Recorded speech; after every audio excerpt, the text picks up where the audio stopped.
बिस्मिल्लाहिर्रहमानिर्रहीम, अस्सलाम वालेकुम। अली सलमान जी टीवी के तमाम नाजरीन को जी स्पोर्ट्स की पाकिस्तान सुपर लीग सीजन 9 की स्पेशल ट्रांसमिशन के साथ खुश आमदेद कहता है कि जहाँ ड्यूरिंग द PSL हम इस महफिल को सजाते हैं आपके लिए और बात करते हैं उस दिन खेले जाने वाले मैचेस के हवाले से और साथ साथ उस दिन से जुड़ी खबरों के बारे में। और जैसा कि आपके इल्म है कि अब से थोड़ी देर पहले पेशावर ज़ल्मी और मुल्तान सुल्तान की टीमों के दरमियान मैच खेला गया और यह मैच पेशावर ज़ल्मी अपने नाम करने में कामयाब रहा। क्या रहा जनाब इस मैच में, सबसे पहले एक नज़र डालेंगे इस मैच की समरी पर और उसके बाद करेंगे अपने मौजूद मेहमानों के साथ कि क्या रहा जनाब इस मैच में। सबरी दिखाइए जनाब कि क्या रहा इस मैच में, कि किस तरह से पेशावर ज़ल्मी की टीम ने इस इवेंट में और इस मैच में अपनी फतह को नाम किया। यहां पे पेशावर ज़ल्मी ने पहले बैटिंग की, 179 रन स्कोर किए 8 विकेटों के नुकसान पर और इसके साथ यहां पे 37 रन की इनिंग खेली हसीबुल्लाह खान ने। आज जिनको मौका मिला खेलने का, बाबर आजम 31 रन बनाने में कामयाब रहे जबकि पावल ने 23 रन की इनिंग खेली। मोहम्मद अली एक दफ़ा फिर बड़े ज़बरदस्त रहे, महज 23 रन के बस 2 विकेटें हासिल की जबकि विले और उसामा मीर ने भी 2-2 विकेटें हासिल की। और जवाब में मुल्तान सुल्तान कि जिसे एक्सपेक्ट किया जा रहा था कि इस मैच में अच्छी कारकर्दगी का मुजाहरा करेगा, यहाँ पे महज 5 रन से दूर रहा और इस मैच में कामयाबी हासिल नहीं कर सका। यहाँ पे डेविड बलान ने 52 रन की इनिंग खेली, यासिर खान जिनको मौका मिला 43 रन बनाने में कामयाब हुए और जवाब में जो है 5 रन से दूर रह गए और इस तरह इस मैच में फतह जो थी वो पेशावर ज़ल्मी के ने हासिल की। 5 रन से पेशावर ज़ल्मी इस मैच को अपने नाम करने में कामयाब रहा। ये तो थी जनाब इस मैच की समरी के जहां पर आपने देखा इस मैच में क्या हुआ। लेकिन जैसा कि आपके इल्म है कि जी स्पोर्ट्स की स्पेशल ट्रांसमिशन में स्पेशल गेस्ट हमारे साथ मौजूद होते हैं on the special occasion, on the special matches. और आज जा चुके बड़ा मैच था ज़ल्मी वर्सेस मुल्तान, इसलिए आज हमने स्टूडियो में ज़ैबदी पाकिस्तान के स्टाइलिश ओपनिंग बैट्समैन, एक ऐसे ओपनिंग बैट्समैन के जहां आज बाबर के कवर ड्राइव की बातें की जाती हैं, वहां पे इनके ऑन ड्राइव की बातें जो थी वो पूरी दुनिया करती थी। और आज भी लोग इनके ना सिर्फ ऑन ड्राइव वो याद रखते हैं बल्कि साथ साथ जो जिस तरह ये बैकफुट पे जाके कवर में पंच करते थे वो भी लोगों को आज तक याद है। और इसके साथ साथ स्लिप के बहुत ही सेफ हैंडर फील्डर भी थे अपने वक्त के। हमारे साथ मौजूद हैं stylish opening batsman, lords of lords, Mohsin Hasan Khan साहब। अस्सलाम वालेकुम सर, कैसे हैं?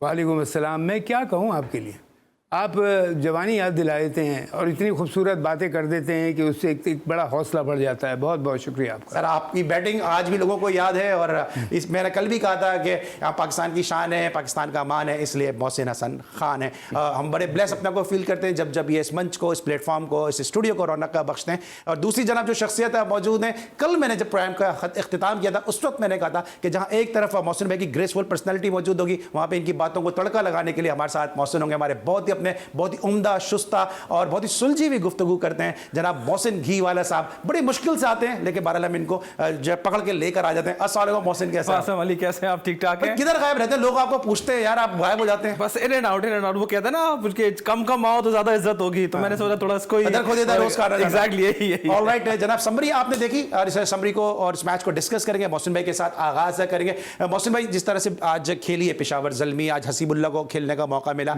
179 रन इस पिच को देखते हुए आपके ख्याल में डिफेंडेबल था या आपको लगता है मुल्तान सुल्तान जो है वो ज़्यादा अच्छा नहीं खेल सकी और थोड़ा सा मिस कैलकुलेट कर गई? तो मिल कैलकुलेशन हुआ है लेकिन बड़ा exciting match. I think credit जाता है ज़ल्मी को बिकॉज मुल्तान सुल्तान फेवरेट थी, होम ग्राउंड पे खेल रही थी, क्राउड की बहुत मैं देख रहा था, ज़बरदस्त सपोर्ट थी उनको और टीम भी अच्छी है उनकी। लेकिन आई थिंक पिच का जहाँ तक ताल्लुक है अली, मैं यकीन ही नहीं करता कि किसी मैच में भी पिच ख़राब होगी अनटिल अनलेस मौसम ख़राब हो जाए। बारिश होती है तो पिच कवर भी हो जाती है और 2020 वनडे में हमेशा शॉर्ट वर्जन में बैटिंग ओरिएंटेड पिचेस बनती है। और जो मैंने मैच भी देखा, मुझे बहुत इंटरेस्टिंग मैच, बल्कि मैं रास्ते में था तो गाड़ी में मैंने कमेंट्री ऑन करवाई उससे के सुनूँ आकर में, but eventually almost Zalmi cross करते करते 180 का टारगेट था, 185 नॉट 179, ये तो 180 का टारगेट था। हाँ, 180 का टारगेट था। तो वेरी एक्साइटिंग मैच और बड़ी अच्छी क्रिकेट देखने को मिली। एक फील्डिंग में अब कैच जो एक उसने किया है वो आई थिंक साउथ अफ्रीकन है या जी। तो उसने एक बड़ा देखिए ये चीज़ें अब क्या हैं अली कि ये हमारे जो यंगस्टर साथ खेल रहे हैं, ये बाहर के प्लेयर्स को जो बुला रही है, पीसीबी इजाज़त दे रही है, फ्रेंचाइज बुला रहे हैं, तो इससे अपने यंग प्लेयर्स को एक वो लेना चाहिए कि बिकॉज हमारा फील्डिंग स्टैंडर्ड पे मैं शुरू से जब मैं कोच भी था उस वक्त भी मैं सारी टीम पे जोर देता था कि देखो बैटिंग बॉलिंग बहुत अच्छी ज़रूरी है, कैप्टनसी बहुत ज़रूरी है। फील्डिंग बहुत स्ट्रॉन्ग डिपार्टमेंट है, और ख़ास तौर पे जितना वर्जन छोटा होता जाता है फील्डिंग और इम्पॉर्टेंट हो जाने लगे। टेस्ट क्रिकेट में भी बहुत, आपको पता है, एक कैच मैच हारा या जिता देता है, तो यहाँ पे भी यही हालत है। और फिर अब इसमें तो ग्राउंड फील्डिंग भी है, आपको कैसी कैसी डाइव करनी पड़ती है, एक्रोबैटिक्स दिखाने पड़ते हैं। इसके लिए कल आपने बड़ी एक ज़रूरी बात, बड़ी अच्छी बात कही थी आपने, जिसमें मैंने बाद में उस पर जोर नहीं दिया था, अब मैं दे रहा हूँ। फिटनेस अली, फिटनेस आपकी बैटिंग के लिए, बॉलिंग के लिए, फिटनेस बिटवीन बैटिंग के लिए, आपका मेंटल कंसंट्रेशन, आपकी रनिंग बिटवीन द विकेट, फिर फील्डिंग में आपका, फिर बॉलिंग में आपका। तो फिटनेस फील्डिंग में इसलिए ज़रूरी है, एक अगर आपने डाइव गलत मार दी, और डाइव मारने की भी टेक्निक है, ठीक है जी, ये नहीं है कि आप गिर गए। डाइव मारने का मतलब ये नहीं बॉल पूरा स्लाइड करके वो करना पड़ता है। तो इस चीज़ के ऊपर मैं अपनी फ्रेंचाइज़ को रिक्वेस्ट करूंगा, जितने भी प्राइवेट फ्रेंचाइज हैं, कि आप लोग श्योर करें कि आप अपनी हर फ्रेंचाइज में इतने ज़बरदस्त फील्डर अगर बाहर से बुलाते हैं उनको बुलाएं। मैं क्विकली बात कह दूं, मेरा जो प्लान था, मैं बाहर से टॉप क्लास 2 बुलाता, साउथ अफ्रीका या न्यूजीलैंड से या ऑस्ट्रेलिया से 2 बुलाता मैं, और अपने लड़कों को ट्रेन करता 15-20 को, तो जो आप पे आगे चलते अपने पूरे साथ, फिर इनके बाहर वालों की फील्डिंग की भी ज़रूरत नहीं पड़ती। तो फील्डिंग अली, अब देखिए कितना, अब जो उसने कैच किया है उसने मैच को पलटा दिया उस कैच की वजह से। तो I mean these things really matter a lot. And like I said, batting bowling बहुत इंपॉर्टेंट डिपार्टमेंट है, कैप्टनसी बहुत इंपॉर्टेंट डिपार्टमेंट है, लेकिन fielding I personally feel, as a मैं बैट्समैन और फील्डर था, बॉलिंग करते रहता था थोड़ी थोड़ी कभी कभार, और फील्डिंग की वजह से मुझे इस वजह से और भी खिलाते थे कि अगर इससे रन्स भी नहीं हुए तो ये कैच भी करेगा और रन्स भी रोकेगा। तो मैं हर यंग लड़के के लिए कह रहा हूँ, बेटा चाहे बैट्समैन हो या बॉलर हो, फील्डिंग के ऊपर बहुत ध्यान देना। और मोहसिन भाई ने तीसरी बात ये बताई कि रन्स भी करेंगे और जो है वो रन्स रोकेंगे भी, और तमाशाइयों को भी रोकते थे। जब तक ये ग्राउंड में होते थे तो तमाशाई, बिलखुसूस ख़वातीन, इनकी जवानी में स्टेडियम जाती नहीं थी छोड़ के, जब मोहसिन भाई फील्डिंग में होते थे। क्योंकि मोहसिन भाई ना सिर्फ क्लीन एक करेक्टर हैं, बल्कि इनकी जो ख़ास बात इनकी मोहसिन भाई की है, जो आजकल के नौजवानों को, आजकल की नई जनरेशन को नहीं पता है, कि मोहसिन भाई की किट में, आप पुरानी वीडियोज़ निकाल के देख लें, इनकी कभी भी किसी ट्राउज़र पर, किसी भी शर्ट पर आपको कभी कोई घास का स्टेन, कभी कोई दाग लगा हुआ नज़र नहीं आएगा। इतना नीट एंड क्लीन क्रिकेटर थे मोहसिन। अब लोग इसको ये कहेंगे मैं बटरिंग कर रहा हूं, अगर कोई इसको बटरिंग समझता है तो आप समझते रहें, मैं हकीकत बयान कर रहा हूं कि हमारे हीरोज हैं, इनके कारनामों को आपके सामने लाना जरूरी है। तो सिर्फ इस बात को ऐड कर रहा हूं, जो वो ना कि ये भाई मैं डाइव मारता था, ऐसा नहीं होता था, लेकिन अगर ग्रास के स्टेन्स लगते तो जैसे कोई ब्रेक आता था फौरन जाता था मैं ड्रेसिंग, और के अपने साथ at least 3 shirt 3 trouser track carry करता था, उसको चेंज कर लेता। अच्छा मोहसिन, जो 170 यानी इस तरह भी मोहसिन भाई भी कह रहे हैं, फील्डिंग का हमने स्टैंडर्ड देखा है, ठीक है, आज फील्डिंग अच्छी हुई है, लेकिन हम देख रहे हैं थ्रू आउट द PSL हमने देखा कि यहाँ इस मरतबा मेयार अच्छा नहीं है फील्डिंग का।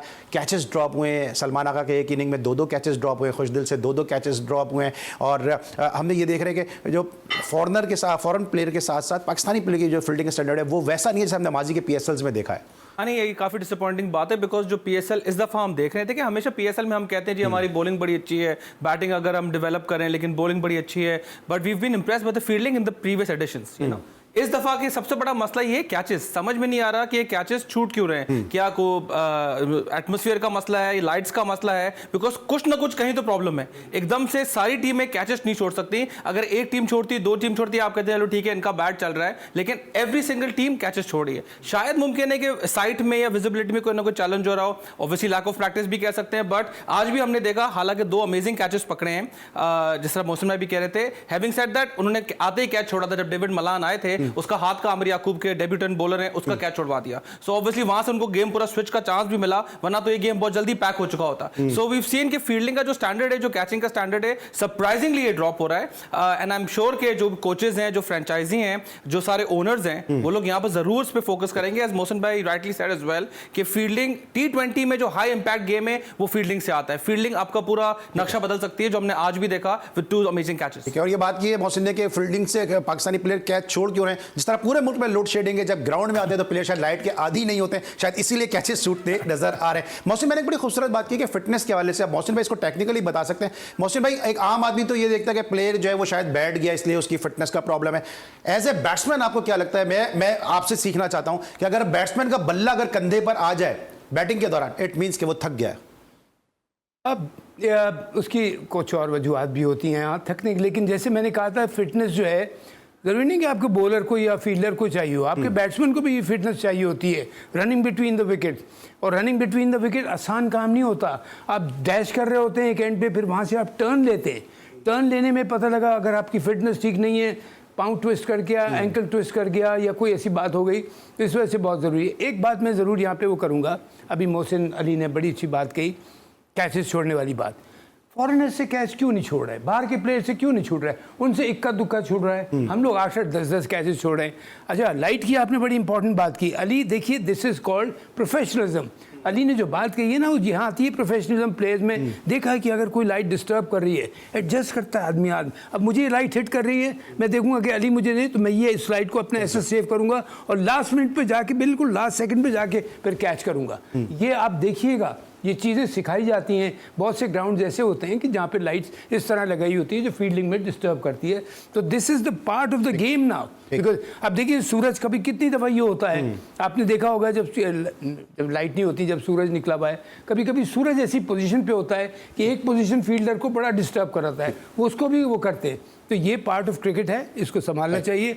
फिटनेस पे फिर ये कहूँगा अली, फिटनेस के बगैर ना बैट्समैन अच्छे बन सकते हैं, ना बॉलर, ना fielder.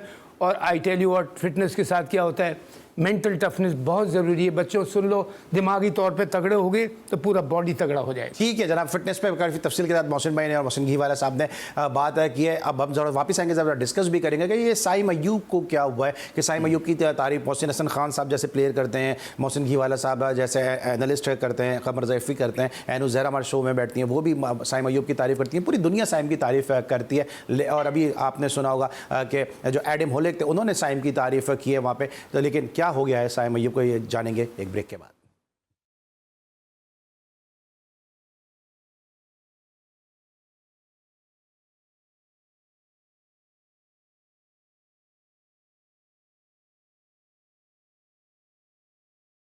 Welcome back after the break. और ब्रेक पर जाने से पहले हम डिस्कस करते हैं मुल्तान सुल्तान वर्सेस पेशावर ज़ल्मी मैच को, और फिटनेस की और फील्डिंग के हवाले से हमारे दोनों एनालिस्ट बात कर रहे थे, और जिस तरह से दोनों तस्करा भी कर रहे थे कि जो कैचेस थे वो बड़े ज़बरदस्त हुए। और महज 22 साल की उम्र में अगर इंग्लैंड का कोई प्लेयर अगर कैच करता है, डैन मोज़ले, और उसने 2 कैचेस लिए, दोनों बतौर सब्सटीट्यूट उसने ये कैचेस लिए, उसने इस मैच के मोमेंटम को और मूड को और मिजाज को जो है वो सेट कर दिया। मौसम भाई 22 साल की उम्र में इस तरह से डैन मोज़ले ने कैचेस लिए दोनों, उसने इस मैच के नतीजे में बड़ा इंपैक्ट डाला है।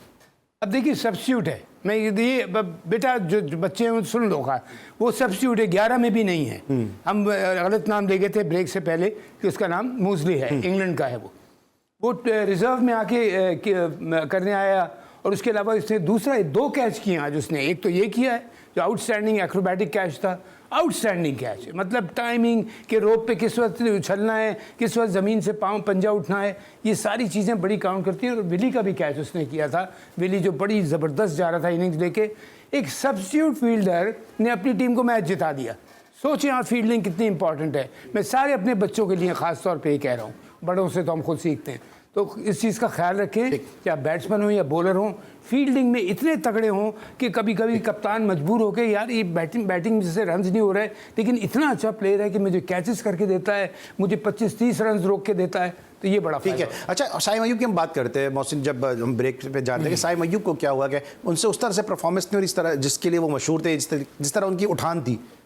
अच्छा, बड़ा इंटरेस्टिंग होता है अली, कभी कभार कुछ बैट्समैन होते हैं जिनको हम हाइप अप कर देते हैं, जो टैलेंटेड बहुत ज़्यादा होते हैं, बट समटाइम्स वो खुद अपनी तारीफ में और अपने टैलेंट में ओवर एक्स्ट्राऑर्डिनरी बिलीव करना शुरू हो जाते हैं। दे फील कि उनको आके एक तरीके से खेलना है, तब जाके उनको लोग एक्सेप्ट करेंगे। लोग कहते हैं जी सुपरस्टार बैट्समैन है, हर शॉट पे इसके पास बहुत सारे शॉट हैं, हर बॉल पे 10 शॉट मार सकता है, 11 शॉट मार सकता है। आप वो कॉन्फिडेंट तो हैं, लेकिन समटाइम्स यू जस्ट फील कि यार मैंने अगर 10 बॉल पे 40 रन नहीं किए तो मेरी इनिंग्स एक्सेप्ट नहीं होगी। तो चाहे बॉल विकेट जैसा भी हो, बॉल जैसा भी हो, उसके दिमाग में सिर्फ एक ही कि मैंने मारना है। देखिए as a player sometimes you going through a good patch and sometimes ball आपके बल्ले पर उस तरह नहीं आ रही होती, आपने अपने आप को प्लान बी पे जाना होता है, प्लान सी पे जाना होता है। अनफॉर्चुनेटली फॉर साइम अयूब ऐसा लग रहा है कि उनके पास प्लान ए है और सब ने उनको कहा भाई तुम बस यही खेलते रहो, तो उन्होंने प्लान बी की तरफ जाने की तक जरूरत ही महसूस नहीं की। आई थिंक इस किस्म की जो ट्रेनिंग होती है, that is where these youngsters have to be taught कि तुम्हें प्लान बी प्लान सी रखना है, बिकॉज दे आर डेज जब 10 बॉल पे 40 नहीं, आपको 10 बॉल पे 12 रन नहीं करने पड़ेंगे और वो आपको दिन निकालने पड़ेंगे। तो आई थिंक ये एक बहुत बड़ा प्रॉब्लम लग रहा है साइम अयूब के साथ। अच्छा, एज मोहसिन सेड के it's was just his own plan, या आपको लगता है कि बाबर आजम की तरफ से ये मैसेज है? क्योंकि हम पाकिस्तान की टीम में भी ये देखते हैं कि मेरा बल्ला उठेगा नहीं, तुम मारे जाओ। आपको याद है कल मैंने ये बात कही थी कि साइम अयूब का मुझे देख के अफसोस हो रहा है, इतना टैलेंटेड प्लेयर है और कैसे आउट हो रहा है, कैचेज आउट हो रहा है। बोल्ड नहीं हो रहा, square leg दे रहा है, रन आउट नहीं हो रहा, आप कभी मिड विकेट पे आउट, कभी अब इससे अच्छा कर भी रहा है, ओपनर है वो पहली बॉल से आता है, उसके पास 120 बॉलें हैं लीगल, उसके बाद नो बॉल्स हो जाए, वाइड्स हो जाए, ये सोच के उसको जाना चाहिए। देखिए यहाँ पे मैं क्यों बात आपसे कर रहा हूँ, कोच बड़ा इंपॉर्टेंट रोल प्ले करता है कप्तान के साथ साथ। बाबर बड़ा एक्सपीरियंस प्लेयर है, बाबर उसको समझाए कि मुझे तुम्हें 2 ओवर की क्रिकेट नहीं चाहिए तुमसे, मुझे चाहिए तुमसे 120 बॉलों की क्रिकेट, तुम जाओ 70 80 90 करो, 100 करो, नॉट आउट होके आओ। वो हेल्स आता है पुराना उनका। मौसम भाई बाबर 120 गेंद की क्रिकेट खुद खेल रहा है, बाबर अगर दूसरे को भी समझा 120 गेंद की क्रिकेट खेल लो, फिर रन कौन बनाएगा? नहीं देखिए ना, वो 100 बाबर का आज तक बाबर को आप ड्रॉप क्यों नहीं कर पाते? आपको जहां आपकी टीम मुसीबत में आती है आप कहते हैं बाबर आजम ने रन नहीं किए इस वजह से मैच हार गए, लेकिन ओपनर का ये मतलब नहीं कि स्लॉक करे। अब उसको एक बात का पता है, देखिए अली मैं आपको एक पॉइंट टिप दे रहा हूँ, जब आप एक बैट्समैन देख रहा है कि मैं कैच पे आउट हो रहा हूँ, कोशिश कर ले 15-20 रन तक मैंने हवा में शॉट नहीं मारना, अनटिल अनलेस मुझे बिल्कुल लूज बॉल मिले और वहाँ मारूंगा, मिड विकेट हो या मिड ऑन है या मिड ऑफ के ऊपर है, उठा के सिर्फ वहाँ मारूंगा, अदरवाइज मैं उठा के शॉट नहीं मारूंगा, मैं ज़मीन पे 4 रन के शॉट मारूंगा, 1s and 2s पे करके 30-40 पे स्कोर ले जाऊं, फिर जाके मैं अपना स्कोर करूंगा। इस तरह इनिंग्स बिल्ड करना पड़ती है। अच्छा, इनिंग्स आती नहीं है खुद आपकी तरफ। ठीक है, जिस तरह विद ड्यू रिस्पेक्ट मोहसिन भाई, जिस तरह मोहसिन भाई कह रहे हैं कि अगर बाबर आजम रन नहीं करता टीम फंस जाती है, लेकिन जब बाबर आजम रन करता है जब भी तो टीम फंस जाती है। डिपेंड करता है ना स्ट्राइक रेट के ऊपर। देखिए अली, हमने उस दिन भी बात की थी, क्रिकेट T20 है, हाई इंपैक्ट क्रिकेट, ठीक है। उस दिन भी हमने ये एग्जैक्टली सेम डिस्कशन किया था कि 120 130 का स्ट्राइक रेट अब मैटर नहीं करता। अगर आपने इंपैक्टफुल क्रिकेट खेलनी है, इट हैज टू बी 160 170 का स्ट्राइक रेट, ठीक है। Babar Azam, given the talent that he has, given the class that he has, the experience that he has, he is the senior player, he has to be batting consistently 160 170 पर। 120 का फायदा इस वक्त कुछ है नहीं। When will he change his gears? अब देखिए यार, ये है ना कि वो गियर नहीं चेंज कर रहा ना, ये एक्सपेक्ट कर रहे हैं कि दिस इज व्हेन अब बाबर आजम अपना गेम स्टेप अप करे ना, ठीक है। उसने अपना नाम बना लिया, वो कर लिया है, और यही एक लैकिंग है, क्वेश्चन मार्क है हम सबके दिमाग में कि बाबर आजम नेक्स्ट स्टेप पर क्यों नहीं आ रहा। एक मैं सिर्फ बात करूं साइम अयूब की, जो भी बात हो रही थी विद बाबर आजम, देखें हमें ऑनेस्टली एक्सेप्ट ये बात करनी पड़ेगी कि इमरान खान ने वसीम वकार को बनाया है, ठीक है। उस वक्त इमरान खान, जावेद मेहदाद, उन्होंने वसीम वकार को बनाया, आकिब को बनाया, मुश्ताक को बनाया, आपकी इतनी बॉलिंग ले गई, ठीक है। सीनियर प्लेयर की जिम्मेदारी होती है कि जूनियर प्लेयर्स को बनाए। तो अगर बाबर आजम जैसा स्टार प्लेयर पेशावर ज़ल्मी का कैप्टन है, देन साइम अयूब जैसे प्लेयर्स को फ्लावर करना चाहिए बाबर आजम की कैप्टनसी के अंदर। अगर वो नहीं कर पा रहे तो कहीं ना कहीं कोई ना कोई बाबर आजम भी तो मीर तकी मीर की शेर की तफसीर बने हुए ना, मुस्तनद है मेरा फरमाया हुआ, मैं हूं सारा आलम पर छाया हुआ। गुज़िश्ता हमने इस सीजन में देखा कि बाउंड्री पे खड़े होकर वसीम अकरम बाबर आजम को समझा रहे हैं, वो उनकी नहीं सुन रहे थे। आज मोहसिन भाई मैंने देखा कि डेरन सैमी समझा रहे हैं बाबर आजम को बाउंड्री पे खड़े हुए, वो उनकी नहीं सुन रहे। ये जो मैं ना मानूं और मैं ही सब कुछ हूं, ये वाली जो रट है या रेट है, इस दोनों से आपको नहीं लगता बाबर आजम को भी नुकसान पहुंच रहा है, फ्रेंचाइज को भी नुकसान पहुंच रहा है और पाकिस्तान क्रिकेट को भी नुकसान पहुंचा है? अब कितना सुन रहा है कितना नहीं सुन रहा है उसका मुझे सर रिजल्ट बता रहे हैं ना कि सुन नहीं रहा। अगर सुन रहा होता तो बड़ा अच्छा मैच जीते हैं वो। नहीं, वो तो सर जीते हैं, लेकिन आप अगर बाबर आजम का स्ट्राइक रेट आज भी देखें तो आज भी से बाबर आजम के मैं आपको बता दूं, देखिए जिस वक्त बाबर आजम पाकिस्तान के लिए ओपन करता है रिजवान के साथ कर रहा था, रिजवान उसका बड़ा कॉम्पनसेट करता था बड़ी अच्छी तरह कि बाबर आजम शुरू में ग्राउंड पे खेल रहा है, 1s and 2s दे रहा है, ये 4 रन का शॉट मारा है। ये क्या करता था, रिजवान के बीच में से उठा के गेंद पे मार दिया, बिकॉज उसको पता था कि मेरी विकेट है इंपॉर्टेंट, लेकिन बाबर का यहाँ रहना ज़रूरी है। तो वो बड़ी खूबसूरती से उसको कंपनसेट करता था। बाबर आजम को एक बैट्समैन ऐसा चाहिए जो अटैकिंग बैट्समैन है, जो रिस्क लेके शॉट मारे, और ये नहीं कि रिस्क लाके उल्टा सीधा स्लॉक शॉट मारे। रिजवान मैं पर्सनली फील करता हूँ बड़ी ज़बरदस्त हिटिंग करता है, 99%, नॉट ऑल द टाइम, लेकिन वो क्या करता था उसका। अब यहाँ अगर बाबर आजम को चाहिए फ्रेंचाइज में भी अपने साथ एक ऐसा ओपनर रखे। अब क्या हो रहा है, ये साइम क्यों आउट हो रहा है? साइम को पता है मुझे शॉट्स खेलने, ये देखिए मैं आपको बता दूं कि उसको पता है बाबर जो है लंबी हिट नहीं मारेगा, मुझे शॉट मारने हैं। ये चीज़ करना चाहिए कि आप एक अब साइम इन द मेकिंग है, और मैं साइम के लिए कहूँगा अगर उसका कोई जानने वाला सुन रहा है, अपने आप को खुद सही करो, वरना तुम्हारा टैलेंट बिल्कुल ज़ाया हो जाएगा, तुम्हें भी नुकसान पहुंचेगा, पाकिस्तान क्रिकेट को भी नुकसान पहुंचेगा। आप जो बात कर रहे हैं कि कॉम्पनसेट किया रिजवान ने, कहीं सोशल मीडिया पे चल रहा है, मैं तो इस बात को नहीं मानता हूं, लेकिन फिर भी कि क्या आपको लगता है कि आज रिजवान ने कॉम्पनसेट कर दिया बाबर को? यानी मैं मुस्लिम भाई एक सवाल अगर अली आप इजाजत दें, पहले मैं इजाजत दूंगा, पहले मेरे सवाल का जवाब आप बताइए क्या सवाल है। आपको लगता है कि रिजवान ने कॉम्पनसेट कर दिया बाबर को? यार कहाँ किया, आज आप देख ले परफॉर्मेंस क्या है, आज मैच का आपने अपने सामने देख लिया, पेशावर साल में जीत गया, रिजवान ने कहा चलो ठीक है। हालांकि मुल्तान सुल्तान सारे सारे मैचेस घर पे जीत रहा था। अगर आप कह रहे हैं कि उन्होंने कहा चलो भाई आज तुम लेके घर चले जाओ ताकि तुम्हारा ना हमारे, बस ठीक है आप तड़का डाल दें। बट एक सवाल मैं जरूर पूछूंगा मोहसिन भाई, जस्ट फॉर माय अंडरस्टैंडिंग, मुझे समझाएं। आप जिस तरह से कह रहे हैं कि बाबर को साथ लेके प्लेयर चले वो करे, तो फिर बाबर खुद कब से टेक ऑन करेगा रिस्पॉन्सिबिलिटी मोहसिन भाई? बिकॉज ऐसे तो साइम अयूब जैसे प्लेयर जाया हो जाएंगे, बिकॉज अगर वो रन नहीं करेंगे इस एज में साइम अयूब, उनका कॉन्फिडेंस डेवलप नहीं होगा, किसी का भी नहीं होगा। बल्कि देखिए मैं एक और, कभी कभी क्या होता है आप जल्दबाजी में पता लगा आप 20 ओवर भी नहीं खेले, ये प्रॉब्लम है। एक शीट एंकर का रोल एक प्ले करता है कि जाके आखिर तक खेले, उसके साथ लड़के चिप इन करते हैं। मैं एक बात बताऊं अली, हम मिसबा को T20 में क्यों लेके आए थे? बहुत दो मैंने देखा 17वें ओवर में पाकिस्तान टीम आउट हो रही है, 18वें ओवर में आउट हो रही, कोई स्टे नहीं कर रहा है विकेट पे, तो इसको बताया था कि तुम लंबी, हालांकि मिसबा तो आता था 3 पे 4 पे, लेकिन जाके वो लंबी इनिंग्स खेलता था। अब यहाँ पे पता है बाबर का एक उसका एक मोल्ड बन गया है, वो उसको चेंज करेगा तो मैं बता रहा हूँ मोहसिन अली वो ना इधर करेगा ना उधर करेगा। तो सर ये पाकिस्तान की टीम है या बाबर की टीम है? नहीं सर, मेरा सवाल सुने ना, ये पाकिस्तान की टीम है या बाबर की टीम है? अगर बाबर अपने आप को चेंज नहीं कर रहा मॉडर्न तकाजों के मुताबिक, तो बाबर, तो हम किसी और को खिलाने। अभी आप जैसे खुद करते हैं 120 तो गेंद है, 120 गेंदों में बाबर ने एक सेल्फ क्लेम में एक रोल कर लिया कि जी मैं एक एंड संभालूंगा, XYZ आके उस पर हिटिंग करेगा। मैं फिर आपकी मिसाल दे देता हूं, जब आप मुदस्सिर नजर साहब के साथ बैटिंग करते थे तो क्या ये होता था कि मुदस्सिर साहब आप ठक्का लगा लो, मैं जाके मारता रहूंगा और उसमें मैं आउट होता रहूंगा? तो खेलना तो मुझे थोड़ा एग्रेसिव के साथ खेलना पड़ता है, लेकिन उसका अगर जैसे आप जो बात कह रहे हैं ठीक है, आपकी बात में हटा दें बाबर को टीम से, उसको निकाल दें कि भाई हमारी रिक्वायरमेंट पे पूरा नहीं आ रहा T20 में, उसको हटा देंगे जी, T20 तो नहीं खेल सकते। अब ये तो उनके ऊपर है ना, सिलेक्शन के ऊपर। आप क्या करते सर? मैं तो ये जानना चाह रहा हूँ कि आप पाकिस्तान में प्रूवन कोच हैं, स्टाइलिश ओपनिंग बैट्समैन थे, और आपकी बैटिंग मैं फिर कहूंगा कि आप मुदस्सिर नजर जैसे ठक्का लगाने वाले बैट्समैन के साथ आपने रन्स किए हैं, आपने सारी चीजें देखी हुई हैं, हमसे बेहतर आप समझते हैं। आपकी क्या सोच है कि आप बाबर को खिलाते? देखिए अब मैं उसको बता दूं, मुदस्सिर भी था ना, मुदस्सिर जो स्ट्रोक प्लेयर इतना नहीं खेलता था शुरू में, वो था 1s and 2s वाला।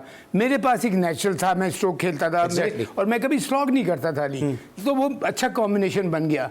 इस तरह कॉम्बिनेशन आपको बनाना पड़ता है कि जो एक तरफ स्टेडी प्लेयर है तो दूसरी तरफ एक अटैकिंग प्लेयर हो, और अटैकिंग प्लेयर फिर आपको एक नहीं रखना पड़ता अली, 2 से 3 रखने पड़ते हैं कि अगर ये जल्दी आउट हो गया तो हम फिर अपना, और मैं पर्सनली फील करता हूँ और मैं बिलीव मी नॉट इसमें फील करता हूँ, आप अपनी बैटिंग लाइनअप एक पक्का नहीं करते 1 2 3 4 5, 1 2 3 4 5 तक आप फ्लक्चुएट कर सकते हैं कि मैं ये सिचुएशन बनी, ये आउट हुआ तो इसको भेजूंगा, इस सिचुएशन में आई तो मैं इसको भेजूंगा। मैं जैसे शाहिद अफरीदी को मैं बता रहा हूँ, मैं अपने साथ जाके ना शुरू में पैड करा के तैयार करके बैठा लेता था कि मैं तुम्हें भेजूंगा, तुम या अगर कुछ 20 30 तुमसे चाहिए हो कि तुम जाके गेम चेंज कर देना, आउट होने की फिक्र ना करना। बैट्समैन को आप ये कॉन्फिडेंस दें कि तुम आउट होने की फिक्र न करना। अब साइम अयूब वो नहीं है, साइम अयूब एक प्लेयर है जिसमें फ्यूचर नजर आ रहा है। शाहिद अफरीदी में उससे मैं कंपेयर नहीं कर रहा, लेकिन मैं कह रहा हूँ ये सिचुएशन होती है साइम अयूब को। और यहाँ मैं एक बात में बिल्कुल एग्री करता हूँ, बाबर आजम को ये रिस्पॉन्सिबिलिटी लेना पड़ेगी कि मैं साइम के ऊपर सारा बाबर नहीं करता। मैं मोहसिन हसन खान साहब की राय जानना चाहता हूं, बाबर अपना को चेंज कर देने को तैयार नहीं है, वो अपनी खून ना छोड़ेंगे, अपनी वजह क्यों बदलें? लगे हुए जो जमीन जुम्बद गुल मोहम्मद वाली मिसाल चल रही है, अगर क्या करें फिर? देखिए मेरा तो एक सीधा हिसाब है मेरा था, जब मैं चीफ सेलेक्टर भी था और हेड कोच था, जो टीम के लिए नहीं खेलेगा वो टीम में नहीं होगा। तो सर खुल के बोले ना, फिर बाबर की जगह नहीं बदली। खुल के और क्या बोलूं मैं बाबर की जगह मैं तो जानना नहीं चाह रहा हूं, मेरे कहने पे तो आप बाबर को ड्रॉप करने की बात कर रहे हैं। जब मैंने कहा था जिसको ऐसा प्लेयर नहीं है उसको हटा दें आप टीम से, कि भाई नहीं तुम्हारी। मोहसिन भाई हटाते हैं? आप नहीं हटाते? मोहसिन भाई हटाते? मैं नहीं हटाता, उसको मैं गाइड करता कि देखो बाबर इस तरह हमने टीम को लेके चलना है, 20 ओवर भी हमने खेलने हैं, ये नहीं कि हम 18वें ओवर में आउट हो। अच्छा, अगर नहीं सुनता? नहीं सुनता बस फिर बार, यही तो मैं सुनना चाह रहा था कि मोहसिन भाई फिर बर्दाश्त नहीं करते मोहसिन भाई, अगर मोहसिन भाई की कोई बात ना सुने, और बाबर आजम को अपने गेयर तब्दील करने चाहिए T20 के हिसाब से। अली मैंने जो रिजल्ट्स दिए ना, रिजल्ट दिए वो अल्लाह के फजल से ऐसे ही दिए कि टीम को पता था कि मुझे पहले टीम है बाद में मैं हूँ। ठीक है, बिल्कुल जनाब, और यही वजह है कि आज तक लोग मोहसिन भाई के, चाहे इनके बदतरीन नाकिद भी लोग हों, वो भी आज तक इनके कोचिंग के टेन्योर को जो है वो याद करते हैं। ब्रेक लेंगे, वापस आते हैं, जरा बात करेंगे क्या रिजवान पाकिस्तान का फ्यूचर का कैप्टन हो सकता है, क्योंकि अब ये डिबेट शुरू हो चुकी है कि पहले बाबर आजम को वापस लाने की बात हो रही थी, अब थोड़े रन रिजवान ने कर दिए, तो अब रिजवान की लोग माला जपने लगे। मिलते हैं छोटे से ब्रेक के बाद।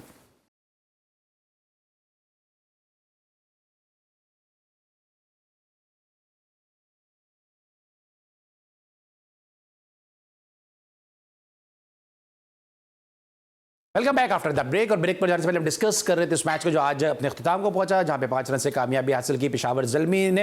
लेकिन जहां पीएसएल होती है, कोई भी लीग होती है, तो कंट्रोवर्सीज भी सामने आती हैं। ऐसे एक स्टेटमेंट दे दिया शादाब खान ने। उन्होंने कहा कि जनाब रायली रोसो जो थे वो आउट थे और जो हॉकाई के जरिए पता चला और कि वो जो बॉल जो थी वो थोड़ा स्पिन करते हुए बाहर दिखा दी गई।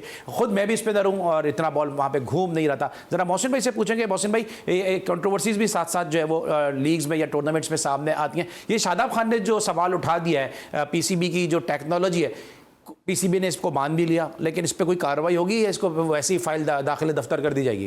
देखिए, बात ज़रा सीरियस है। क्यों है कि आप बेनिफिट ऑफ डाउट किसको देते हैं? नेकेड आई को, इंसान को। कहते जी इंसान की नहीं, एक आँख से देखता है कोई, उसको रिप्लेस नहीं होते, कुछ रिवर्स से नहीं होती, कोई चीज़ देखी जाती है, रिपीट नहीं किया जाता, तो उसको बेनिफिट ऑफ डाउट दे दिया जाता है। इसी हवाले से आज मैं कहूँगा, जिस कैच की हम तारीफ़ कर रहे हैं, आज उसने बड़ी गलत बात की हॉकी देने वाले ने। वो जब वो पूरा बार बार देख रहा था उसका रीप्ले करके कि उसका पाँव लगा हुआ है या हवा में है, क्या है, आखिर में कहना है कि अब मैं बेनिफिट ऑफ डाउट फील्डर को देता हूँ। और भाई तुम सारा कुछ देख रहे हो, बेनिफिट ऑफ डाउट वो अंपायर जो बीच में खड़ा हुआ है वो दे सकता है, बिकॉज नेकेड आई से देख रहा है, उसके पास कोई टेक्नोलॉजी नहीं है। अगर आप टेक्नोलॉजी पे भी बेनिफिट ऑफ डाउट देना शुरू हो गए तो फिर टेक्नोलॉजी का फ़ायदा क्या है? और दूसरी जो आप वाली बात कर रहे हैं, जो शादाब वाली बात, आई टेल यू व्हाट, मैं एग्री करता हूँ। जिसने कि मैं वो खुद डिसीजन मैंने देखा, वो बिल्कुल वो प्लम ये था जिसको आउट दे दिया, नॉट आउट दे दिया गया था। Correct, if I am not wrong? हाँ, बिल्कुल सही। तो अच्छा, अंपायर भी अलीम डार कर रहा था। मैं नहीं कह रहा हूँ अलीम डार हमेशा परफेक्ट होगा, लेकिन अलीम डार खुद बेचारा सर हिला रहा था कि इतना, मैंने भी देखा कि इतना प्लम आउट हुआ जब एक्शन रिप्ले में टीवी के ऊपर देखा। तो अगर टेक्नोलॉजी से भी गलतियाँ होना शुरू हो गई, पहले तो हम सुना था एक कंट्रोवर्सी जो बड़ी हुई थी पहले की, उसका आप लोग जिक्र करेंगे। मैं ये कह रहा हूँ कि अगर टेक्नोलॉजी में भी गलतियाँ आना शुरू हो गई तो हटाएं फिर टेक्नोलॉजी को, फिर अंपायर को खड़ा करें कि भाई अंपायर था, उससे गलती हो गई, तो टेक्नोलॉजी का तो कोई फायदा नहीं है। ठीक है, ये मेरा पॉइंट है। मोहसिन, आप क्या कहेंगे इस पर? हाँ, ये बड़ा इंटरेस्टिंग हफ्ता है हॉकाई के लिए। अच्छा, थोड़ा सा क्लियर करें हम कि ये मसला हॉकाई का है। So Hawkeye is an independent technology. Hawkeye ने पीसीबी को लिख के कहा है कि जी हाँ, हमारे बॉल ट्रैकिंग उसमें एरर हुआ है, तो ये आउट होना चाहिए था, लेकिन जिस तरह से बॉल ट्रैकिंग ने दिखाया वो आउट नहीं दिखाया, तो अंपायर ने उससे फिर चेंज करना पड़ा। शादाब खान ने यही कहा कि भाई टेक्नोलॉजी की मिस्टेक है। अर्लियर इन द वीक यही बात बेन स्टोक्स ने उठाई थी in the series against India. अभी वर्ल्ड कप में मुझे याद पड़ा कि इंसिडेंट ऐसा ही हुआ था ना, अभी रिसेंट वर्ल्ड कप में। हाँ, तो इस हफ्ते के अंदर ही अली मसला ये हुआ है कि जो जैक क्रॉली थे उनको 2 दफा आउट दिया गया है, अगेन अंपायर के रिव्यू के ऊपर। हालांकि अगेन हॉकाई के अंदर देखा गया कि टेक्नोलॉजी में एरर आया है। अब ऑब्वियसली मैं एक बात करूंगा, मुझे पता है लोग कहेंगे अभी तक इसके दिल नहीं साफ हुआ है, बट 1999 में सईद अजमल ने जब तेंदुलकर को एलबीडब्ल्यू किया था 2011, हाँ, और 2011 में, और जब वो एलबी हुए थे और वो बॉल ट्रैकर पता नहीं कहां से कहां ले गया था, जब हम सब परेशान थे कि ये हो क्या रहा है, उस वक्त यही कहा गया कि भाई टेक्नोलॉजी गलती कर ही नहीं सकती। तो अब आज देख लें सामने ही हमारे सामने की टेक्नोलॉजी खुद एक्सेप्ट कर रही है, गलती कर रही है। आई थिंक मोहसिन भाई ने जबरदस्त बात की है ऑनेस्टली कि अगर टेक्नोलॉजी के अंदर भी बेनिफिट ऑफ द डाउट देना पड़ा तो उसका फायदा क्या है? उसको बंद कर दो, अंपायर को चलाओ, जिंदाबाद। तो ये एक बड़ा अजीब सिचुएशन है, इसको बहुत ही सीरियसली देखना पड़ेगा, because Hawkeye can actually change games. इसके अंदर मार्जिनल डिसीजंस होते हैं। बड़े बड़े टूर्नामेंट में एक 19-20 डिसीजन अगर किसी एक बैट्समैन के खिलाफ चला गया, आउट या नॉट आउट में, तो मैच चेंज हो सकता है, विच जो शादाब खान ने कंप्लीटली बात की है, वरना ये मैच का इस्लामाबाद काफी मुमकिन था जीत जाता। ठीक है। अच्छा, आपने इसी बात मैं ऐड कर दूं थोड़ा सा। फ्रेंचाइज है, उनको कितना बड़ा लॉस है, एक डिसीजन पूरा मैच हरवा सकता है। भाई मुल्क मैच हार जाता है, अगर कंट्रीज का मैच हो रहा हो, टेक्नोलॉजी की गलती है तो वर्ल्ड कप का मैच हो रहा तो फिर आप क्या करें? क्या? और दूसरी बात ये है कि मैं वही बात कह रहा हूँ, सिंपल सी बात मैं कह रहा हूँ, अगर आप फील करते हैं, हमारा क्रिकेट बोर्ड, मैं उससे रिक्वेस्ट करूंगा कि इसके खिलाफ बात करें कि अगर टेक्नोलॉजी का भी बेनिफिट ऑफ डाउट देना है तो हटाएं जी, हम अंपायर खड़े करेंगे, उसको बेनिफिट आउट होता है, ह्यूमन एरर हो सकता है जो एक्सेप्ट करना पड़ेगा। ठीक है, ह्यूमन एरर हो सकता है, लेकिन मोहसिन भाई थोड़ा सा बाउंसर करने का दिल कर रहा है। अब आप इसको हमेशा बड़ा अच्छा पुल करते हैं कि किस तरह से आप इसको पुल करते हैं। विद ड्यू रिस्पेक्ट, ये सवाल मेरे दिल में है, तो अब सोच लूँ कि पता नहीं अब कल आप मेहमान हैं या नहीं है, कब आप मेहमान होंगे। अभी आपने कहा ना टेक्नोलॉजी, इसको चेंज की आपने बात की है, ह्यूमन एरर की बात की है। कुछ माजी में कुछ प्लेयर ने गलतियाँ की, आप उनको माफ़ करने को आज तक तैयार नहीं हुए हैं। लेकिन अभी मैं देख रहा जैसे प्रीमियर लीग में मैं एक टीम के साथ था, जब मैंने ऊपर कमेंट्री बॉक्स में निगाह डाली तो मोहसिन हसन खान साहब मुझे वहाँ कमेंट्री करते हुए नजर आए सलमान बट के साथ। सलमान बट की हम सब बड़ी इज्जत करते हैं और हम सब समझते हैं कि जस्टिस हुआ है सलमान बट के साथ। जब दूसरों को खेलने का मौका मिला है तो फिर सलमान बट को भी खेलने का मौका मिलना चाहिए था। उन्होंने सिंगापुर में भी कोच किया, उन्होंने जो अमारात की टीमों में भी जो है वो खलीजी रियासतों की भी टीमों को कोच किया। लेकिन मोहसिन भाई आप क्या सोच के मतलब सलमान बट के साथ आपने कमेंट्री कर ली? आप तो टेंटेड प्लेयर के खिलाफ हमेशा आवाज उठाते हैं। सलमान बट के साथ मैंने कमेंट्री नहीं की, सलमान बट ने मेरे साथ कमेंट्री की। हाँ, बहुत फर्क है इसमें, ठीक है। दूसरी वजह बता दूं आपको, याद होगा ये सवाल वैसे बड़ा तफसील आपसे जवाब चाहिए मुझे इसका, ये बड़ा मुझे क्यूरियोसिटी है मुझे सवाल से। आपने सवाल किया है और लोगों के लिए भी मैं बता रहा हूँ, वो भी अगर होगा, आपने जो सवाल किया है let's say on behalf of अवाम किया है, ठीक है, उनको मैं जवाब दे रहा हूँ, और अगर मैं गलत हूँ तो मैं उसको एक्सेप्ट करूंगा। याद है आपको जब ये बात हुई थी तो मैंने कहा था जिन जिन लोगों ने पाकिस्तान की इज्जत को ठेस पहुंचाई है, जिंदगी भर उनको पाकिस्तान की कैप ना पहनने दी जाए, यानी कि कोई या टीम में भी ना रखा जाए और ना ही नेशनल क्रिकेट बोर्ड के साथ कोई उनका ताल्लुक होना चाहिए, करेक्ट। लेकिन मैंने कहा इनकी रोजी रोटी का जहाँ तक सवाल है, भाई अगर कोई फर्स्ट क्लास क्रिकेट इनको खिलाता है, या ये जो लीग शुरू हो गई हैं, इसी के उन्होंने देखिए पैसे तो कमाने हैं कहीं से रोजी। अगर फॉर एग्जाम्पल अगर आप एक चोर को आप पकड़ के कहते हैं कि तुम कोई वो कुछ काम नहीं कर सकते, तो फिर चोरी करेगा। तो मैंने आपसे, याद होगा आपको अली सेकंड कि मैंने कहा था इनको जो लीग क्रिकेट में भला ये कमेंट्री करें या खेलें, पाकिस्तान की कैप इनको नहीं पहनने देना है फिर, इसलिए कि तुमने पाकिस्तान की इज्जत को ठेस पहुंचाए। और अगर प्राइवेट लीग्स में अगर फ्रेंचाइज का, अगर मैं किसी फ्रेंचाइज का मालिक हूँ ना, believe me not in players को मैं ना लूँ, लेकिन अगर मैं इस वजह से ले लूँगा, ठीक है भाई इसकी रोजी रोटी तो कहीं से चलनी है ना, फर्स्ट क्लास क्रिकेट में अगर कोई ले, लेकिन पाकिस्तान की कैप नहीं पे। और आज भी मैं उस पर हूँ, जहाँ तक इसकी बात हुई, जब मैं कमेंट्री कर रहा था ये सिंध प्रीमियर लीग की, तो मुझे पहले दिन नहीं, दूसरे दिन, तीसरे दिन रिक्वेस्ट की गई कि वो आपके साथ बैठ के कमेंट्री करना चाह रहा है, तो क्या कर सकता है वो। मैंने कहा देखिए मुझे लीग ये जो लीग्स हैं ना, इसमें कोई प्रॉब्लम नहीं है, लेकिन और इसमें आप अगर आप बैठाना चाहें तो उसको बैठा लें, बिकॉज ये उसकी एक तरह से अर्निंग है जिसकी वजह से एक लिविंग अच्छी कर सकता है। वही मैं कहूँगा, आपको चोर को अगर टोटली चोरी से रोकेंगे तो फिर वो जाके और उसमें ख़राबी ले आएगा। लेकिन लीग क्रिकेट ऐसी है, अब कितना हम लोग अली सुनते रहते हैं कि इसमें क्या क्या वो होता रहता है, मैच फिक्सिंग होती है, ये होती है, बाल मुझे नहीं पता, प्रूफ तो नहीं है ना। इस वजह से, हाँ, इस वजह से मैं लीग क्रिकेट में ना मैंने किसी की कोचिंग एक्सेप्ट की कि मैं इस चीज़ में इन्वॉल्व नहीं हो सकता। और दूसरी चीज़ देखिए, बड़ी इंपॉर्टेंट बात मैं आपसे कह रहा हूँ, यहाँ मैं सलमान बट को फेवर करते हुए या उसकी जगह जो भी लड़का है उसके लिए कह रहा हूँ कि जब आपने दूसरे इतने बड़े चोरों को छोड़ा हुआ है कि करने के लिए, हाँ जी सब कह रहा हूँ, आपने दूसरे चोरों को छोड़ा हुआ है, ये क्रिकेट बोर्ड में भी इन्वॉल्व हो जाते हैं, टीम के साथ भी लग जाते हैं, तो इसको भी फिर आप क्यों नहीं छोड़ते? इसको छोड़ना चाहिए। मैं हूँ, मैं नहीं छोड़ूंगा। जहाँ तक पाकिस्तान के झंडे का सवाल है, वो चाहे वो कैप की। अच्छा, फिर अगर पीएसएल में अगर आपके साथ वो टेंटेड प्लेयर हों, मशहूर ज़माना टेंटेड प्लेयर हों, आप करेंगे कमेंट्री?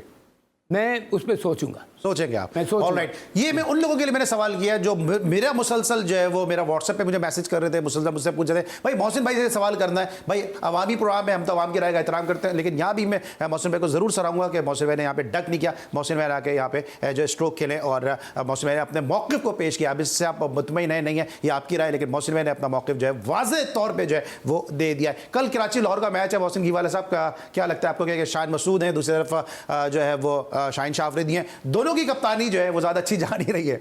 हाँ नहीं, दोनों की जान नहीं है, लेकिन ऐसा लग रहा है कि Lahore Qalandar probably at home will now need to come back stronger. 3 matches हारे ऊपरी वो, तो मेरे ख्याल से वो बहुत पुरजोश आएंगे, क्राउड होम सपोर्ट भी उनको बहुत मिलेगा।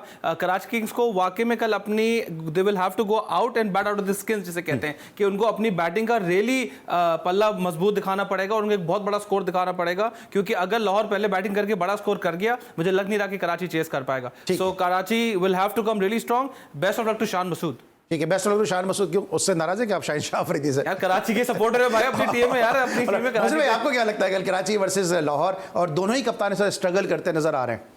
हाँ स्ट्रगल कर रहे हैं, टीम भी उनकी है, उनको जीतना है, मैचेस को जीतना है। और मैं एक चीज़ में अली हमेशा कहता भी हूँ, बिलीव करता हूँ, जो प्लेयर मुश्किल कंडीशन में परफॉर्म करता है वो प्लेयर होता है। जो टीम मुश्किल कंडीशन में परफॉर्म करती है वो टीम अच्छी होती है, चाहे क्राउड भी अगेंस्ट है, आपके कंडीशंस भी थोड़ा सा आपके फेवर में नहीं है, वहाँ आप जीत के दिखाएं। वहाँ एक प्लेयर भी, एज ए इंडिविजुअल भी और एज अ टीम भी। ठीक है मोहसिन भाई, अब अभी आपको थोड़ा सा ब्रेक होगा, कल से हमारा नया पैनल ज्वाइन करेगा। कुछ कैमरे में अगर आप 20-25 सेकंड में कुछ कहना चाहें, मैसेज देना चाहें कुछ?